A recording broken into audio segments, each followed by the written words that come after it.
Hamas, meantime, is threatening to execute an Israeli civilian hostage every time an airstrike hits Gazans in their home without warning.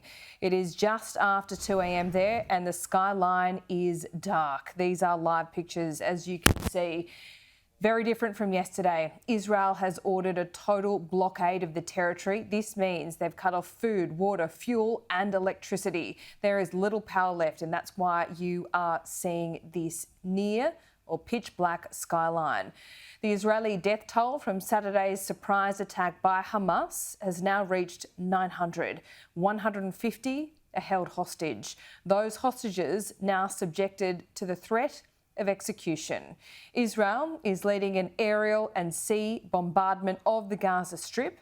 The Palestinian death toll currently sitting at 680 as a result of the retaliation attacks. The conflict is ongoing well outside of Gaza.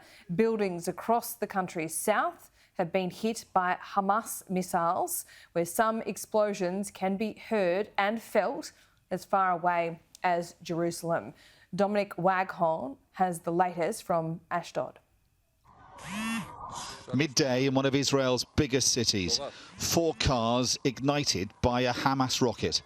Fiery inferno sending up thick black smoke. A 50-year-old Israeli woman died in the attack. Hai Havi came out onto his balcony to witness these scenes he photographed. His neighbourhood up in flames. What did you think? They came here. That's what I thought.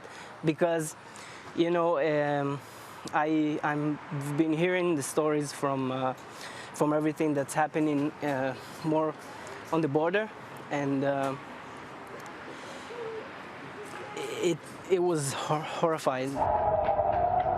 Israel has been menaced all day by rockets from Jerusalem to Ashdod to Tel Aviv. It doesn't matter how effective Israel's anti-missile defence systems are, these rockets are still getting through in their scores. And what's terrifying for the Israelis is the random, sporadic nature of these attacks. They have no idea where or when they're going to fall next, which is why, from what we're seeing, these communities are emptying out people, if they can, fleeing to different parts of Israel.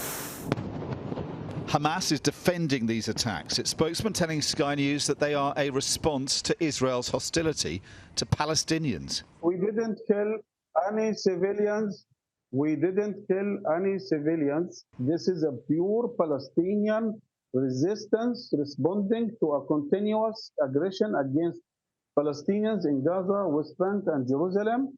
But at the same time, we are welcoming any support to our resistance from Egypt, from Qatar, from Syria, from Iran, from UK if they want. The Israeli military is retaliating. It's released these pictures of Gaza being pummeled by its airstrikes and artillery from the air. Ordnance raining down on one of the world's most densely populated places. Israeli Prime Minister Benjamin Netanyahu said tonight there are still Hamas gunmen in the country, and the action in Gaza had only just started. The images of the destruction in the Hamas strongholds in Gaza are only the start. We have eliminated hundreds of terrorists, and we will not stop there. I said that every place from which the Hamas operates will turn to rubble. It is already happening today, and it will continue to happen with greater force. And these are the scenes on the ground. Panic at the sound of incoming attacks. This is the aftermath of one airstrike. Children being carried out through smouldering rubble. Mohammed was in a building next door to a mosque, flattened by the Israelis. Says the attack came without warning. We were just sitting down at home, and they struck us so quickly all at once. They didn't warn us. Israel says it may not warn ahead of all of its strikes, as it's tried to in the past. The military's language is sounding as uncompromising as its tactics. There's tension in the north too. Israel is sending reinforcements, troops and armour because of the threat from Hezbollah in Lebanon. The danger for Israel once it's committed in Gaza is a second front opening on its northern border in what would become a widening regional conflict. Dominic Waghorn, Sky News, Ashdod, southern Israel.